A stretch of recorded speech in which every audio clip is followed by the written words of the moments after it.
Angel Reese, back in the gym, working on her pull up, bang.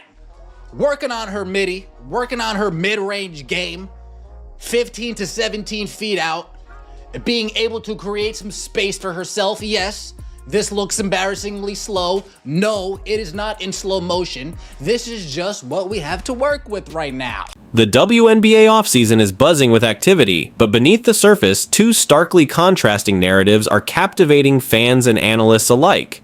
It's a tale of two approaches playing out vividly on social media, highlighting fundamentally different strategies for player development and public perception in the modern sports landscape. One path appears meticulously planned, the other reactive. Let's get it! Knockdown! Bang! Man, we got a fire on the poop deck. Watch out! Watch out! Watch out! 4! Bang! Mayday! Mayday! Clear the runway! Brace for impact! AR-5 coming in heavy! Bang! Look alive, sunshine. Long 2, will it go through? Haha, no chance. Bang. Is it me, or is there only 2 rows behind the bench and they're like half full? I get better attendance on Monday nights in my men's league. Come on, man! Bang! On one side, we witness the Indiana Fever's relentless documented grind. Their workout videos aren't just occasional posts, they're a consistent stream showcasing intense dedication from multiple players. This isn't just training, it feels like a transparent look into building something significant, a team forging its identity through visible hard work shared directly with their growing fan base. We got some footage from in the lab. That's right, she's in the damn gym. I'm just gonna keep it real. I guess hell has frozen over, but she is in the gym practicing shots, and as you can imagine, there's real reaction to this. Then, almost jarringly, a training clip featuring Angel Reese emerges. The timing raises immediate eyebrows, appearing suspiciously after the Fever's content gained viral traction. This sequence sparks unavoidable questions. Is this a genuine reflection of her off-season commitment, or a calculated PR response aimed at controlling the narrative and countering the Fever's buzz? How are you? Good, how are you? So finally to meet you. Yes.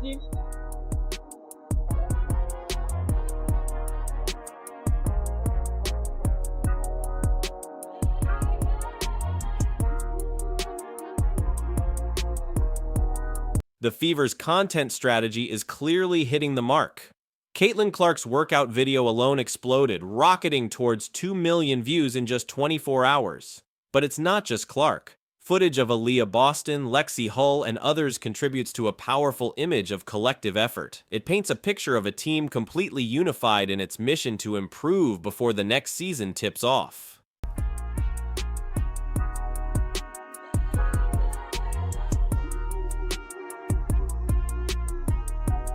This unified front and documented sweat equity fuel palpable excitement. Fans aren't just seeing players stay in shape, they perceive the construction of a championship blueprint. This isn't merely off-season conditioning, it's presented as a public declaration of intent, fostering genuine belief that something special is brewing in Indiana. The transparency builds connection and anticipation. What up, Fever family? It's Coach Keith Porter. Today I got Aaliyah Boston in the gym. We're been working on some footwork, getting up and down the floor. Just working on being better today. Are you ready for my hit? Like, we'll make 5 hours. That's funny to you. I'm looking for Build them backwards. Yeah. So eventually we're gonna get to like our whole set, but we're gonna isolate every single action and motion in it. Yeah. So this is just one of those fucked up motions. Aaliyah Boston's training tells another story of strategic development. After teams adjusted defensively against her late last season, she's countering by perfecting left-hand post moves and developing a reliable floater. This isn't What truly elevates the Fever's off-season narrative is the undeniable strategy behind the sweat. These aren't random pickup games or aimless shooting drills designed solely for social media engagement. There's a visible structure, suggesting that every repetition serves a larger purpose within the team's offensive and defensive schemes, moving beyond simple perspiration.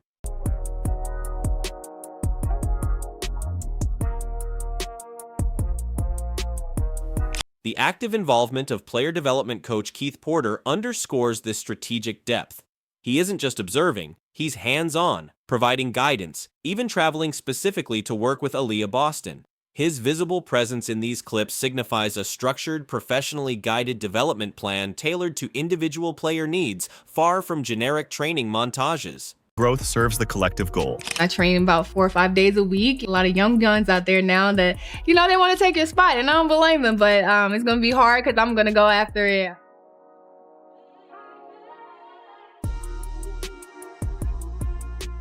We see specific targeted skill work in action. Lexi Hull and Sophie Cunningham aren't just shooting, they're refining catch-and-shoot threes, improving finishing through contact, and developing mid-range games. These aren't random additions, they are skills explicitly designed to complement Caitlin Clark's playmaking ability and thrive within the Fever's anticipated offensive flow next season. Lexi Hull being back in Indiana, in the gym, working out. We saw Keith Porter in there. We saw Lexi shooting her shots. We saw Lexi with reverse layups. This focus demonstrates surgical precision. Every drill appears purposeful, meticulously tailored to enhance individual strengths while addressing weaknesses within a cohesive team system. It reinforces the perception of a deliberate championship blueprint being drawn up in real time, contrasting sharply with less structured, more isolated training approaches often seen elsewhere. Angel Reese back in the gym practicing the 15 to 17 foot, but we see a lot in the Angel Reese practice footage of her working on this type of game, right? There's not too many practice videos that have been released on the Angel Reese front that doesn't involve her working with Lisa Leslie, that you see her working on her post moves, working around finishing around the basket, finishing around the rim. Aliyah Boston's offseason work provides a compelling case study in this targeted growth. Recognizing how opposing teams adjusted their defenses against her late last season, she isn't simply aiming to get stronger or faster. Her focus is on intelligent adaptation, preparing specific counters to overcome the strategies employed by rivals to limit her impact. Nobody's guarding you. There's no chance you're going to get your shot blocked if you take a three. Nobody's guarding you. There's no way. Way! How does she get her shot blocked all the time, man? I don't get it! Never seen a professional basketball player make a layup look so awkward, so uncoordinated.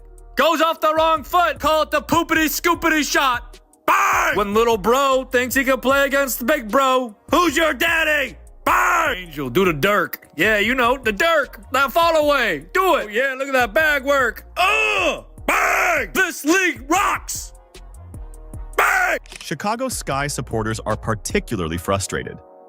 One fan directly questioned, how come it's Angel Reese's PR team that is releasing this? And her training regimen intensely focuses on perfecting left-hand post moves and developing a reliable floater. These aren't flashy additions chosen at random, they are direct, calculated answers to the specific challenges and defensive schemes she encountered. This demonstrates a mature understanding that evolution, not just effort, is key to sustained WNBA success. Feel somebody on your left side, like Pope says. Feel somebody on your left side, turn right. Feel somebody on your right side, turn left. We don't really see that with the Angel Reese workout videos. We see a lot of this. A lot of jump shots, set shots, catch and shoot, dribble, dribble, shot, dribble, dribble, pull up. Maybe we'll take it to the lane from 15 feet out on a drive, but not too much post plays. Boston's dedicated work perfectly illustrates the Fever's overall philosophy. Individual improvement directly serves the collective goal. Her targeted skill development isn't happening in a vacuum. It integrates seamlessly into the team's broader strategy. This synergy underscores the organization's commitment to building a versatile and resilient contender from the ground up.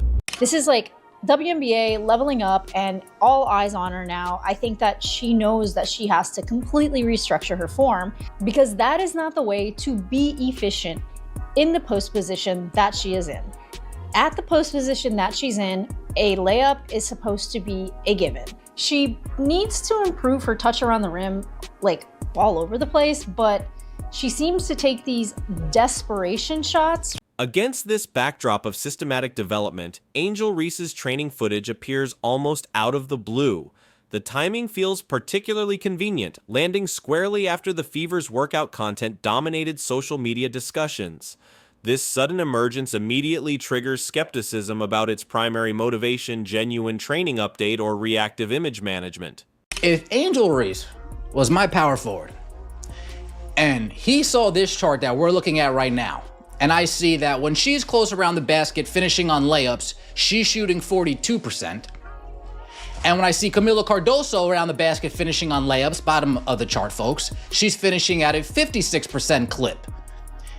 Well, if I'm Tyler Marsh, I am saying to myself, okay, let's make sure that this paint is not congested. So when we hand it to our big girl, when we hand it to our higher pick of the two from the 2024 WNBA draft, when we hand it to the better finisher out of the two, when we hand it to the better player out of the two offensively, let's make sure this paint is open so she has some room to operate. Adding fuel to the speculation fire are reports suggesting the video originated not from the Chicago Sky's official channels, but from Reese's personal PR team. In the world of professional sports, this distinction matters. It raises red flags, suggesting the release might prioritize personal branding and narrative control over integrated team development updates. It's just a fact. She is, it's more than a fact. She is not good at layups. But I was looking at her stats. I jotted some down right here, and she shoots an abysmal 39% from the field. She shot below 50% on shots less than 5 feet away, which is bad. And even worse than that is that shots from 5 to 9 feet, 13%. Basketball fans and analysts, known for their sharp eyes and critical thinking, didn't hesitate to voice their suspicions online.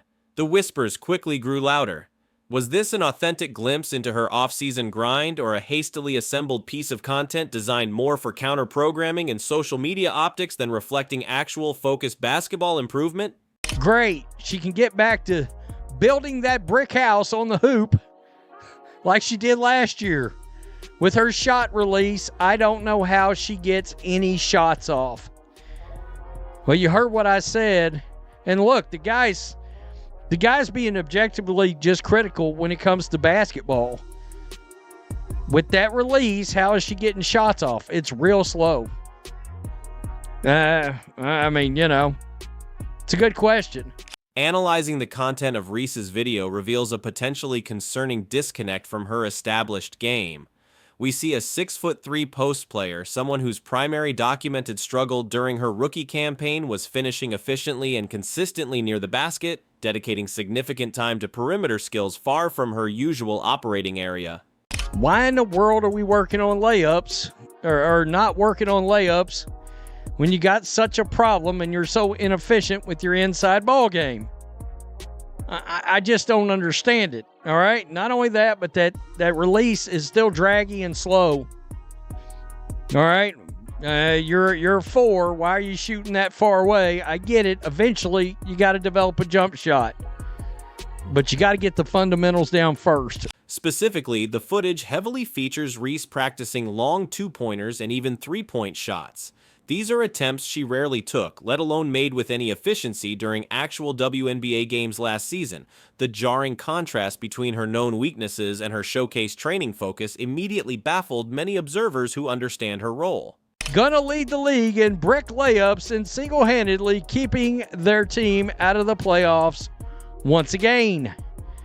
Look, I'm watching for some real interesting things to happen this year. Can she cure the layup issue? That's a big one.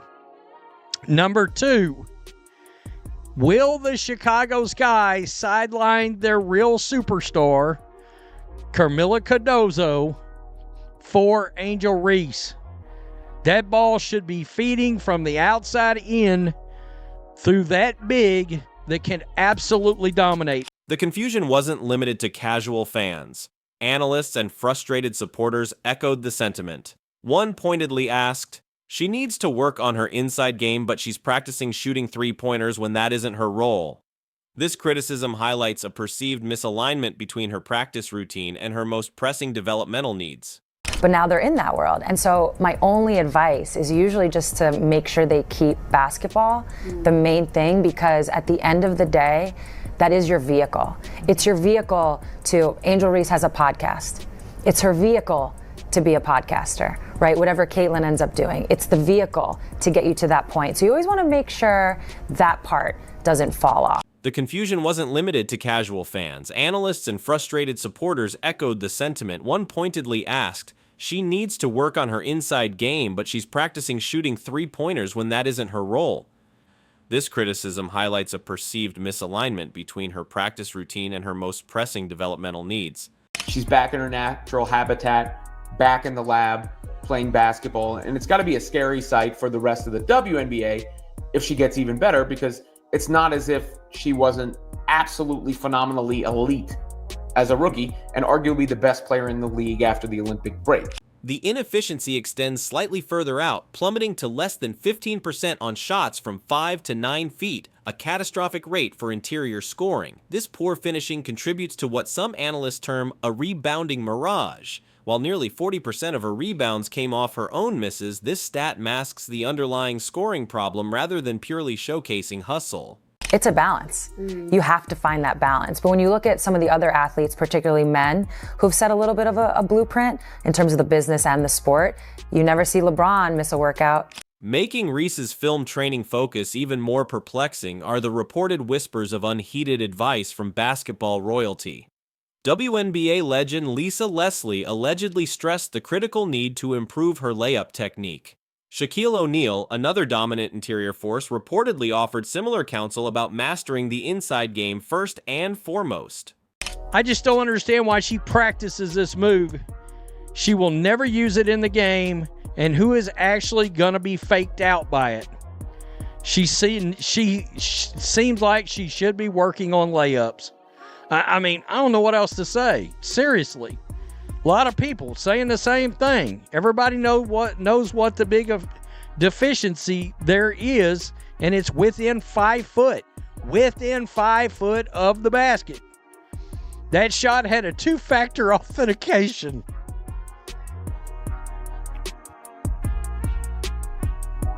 Okay. I can't dispute that. Forget step back shots. Layup drills, man. Work on what Lisa Leslie taught you. Yet the visual evidence presented in her PR-released video shows Reese launching jumpers, seemingly ignoring this specific, crucial guidance from Hall of Fame players who mastered her position. Does this indicate a rejection of vital wisdom, a communication breakdown, or simply a different developmental philosophy? Regardless, it raises serious questions about her path forward. This entire situation underscores a fundamental truth about longevity in professional sports. Evolution isn't optional, it's mandatory. Icons like Diana Taurasi and Sue Bird didn't just rely on initial talent, they dominated for decades by constantly adapting, refining skills, and adding new dimensions to their games as the league changed around them. We see Caitlin Clark seemingly embracing this necessity, methodically addressing rookie weaknesses like handling pressure and finishing through contact. Conversely, Reese's off-season narrative appears potentially sidetracked by brand building when fundamental skill refinement seems paramount, especially entering the critical sophomore season where opponents ruthlessly exploit known flaws.